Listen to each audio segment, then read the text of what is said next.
día cargado de información, pero también a nivel internacional. ¿Cómo le va, Sabanés? ¿Qué tal? ¿Cómo te van a ir? Muy bien. Bien. Bueno, sí, siempre el tema Venezuela, un tema recurrente, un tema complejo, un tema con muchas aristas.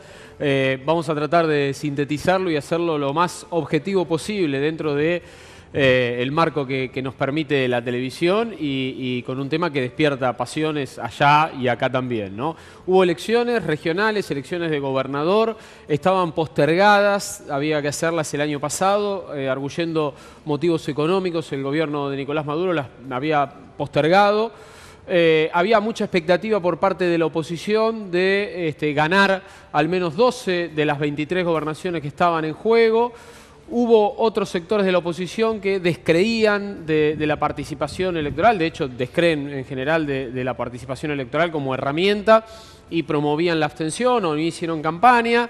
Esto de alguna manera dividió aguas en el voto opositor y el resultado final, sorprendentemente para la oposición, fue abrumadoramente mayoritario para el chavismo, que finalmente se quedó con 17 de las 23 gobernaciones. Hay 5 para la oposición y una que está todavía en disputa porque hay un resultado muy ajustado.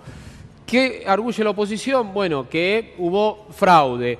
El fraude en sí no es hoy lo que está sobre la mesa, sí la manipulación de los recursos del Estado de manera abusiva, ¿no? Por empezar, bueno, por lo que fue el corrimiento de la fecha, candidatos de la oposición que se habían retirado y que no los retiraron de la boleta electrónica, cambios de lugares de votación en los distritos con mayoría opositoras, movilización y apertura de escuelas para que voten los simpatizantes del gobierno, bueno, todo lo que es el aparato del Estado puesto en función de el triunfo electoral con recursos que tal vez no son no son los que legalmente se contemplan. Pero el chavismo tiene una base electoral muy fuerte que le responde. La oposición no tiene un líder único, no tiene una posición única, se encontraron en posiciones divididas respecto a cómo actuar frente a la elección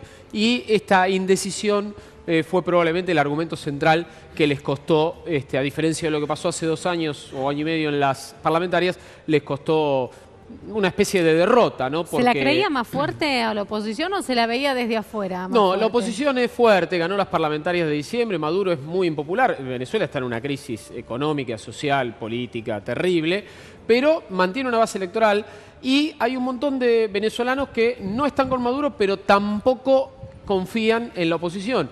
Y la oposición le cuesta mucho movilizar a sus votantes, o sea, le cuesta mucho movilizar a los votantes que no están con Maduro, ¿no? Entonces, la base electoral de la oposición, la base dura, no es tan grande como la del chavismo y los indecisos, los que no están con el gobierno, tal vez prefirieron quedarse en casa ante las visibles dificultades que puso el gobierno para que vayan a votar los que no estaban del lado del chavismo, ¿no? Muchas gracias, No, por favor, Sabanés. un Lo placer. esperamos en la semana.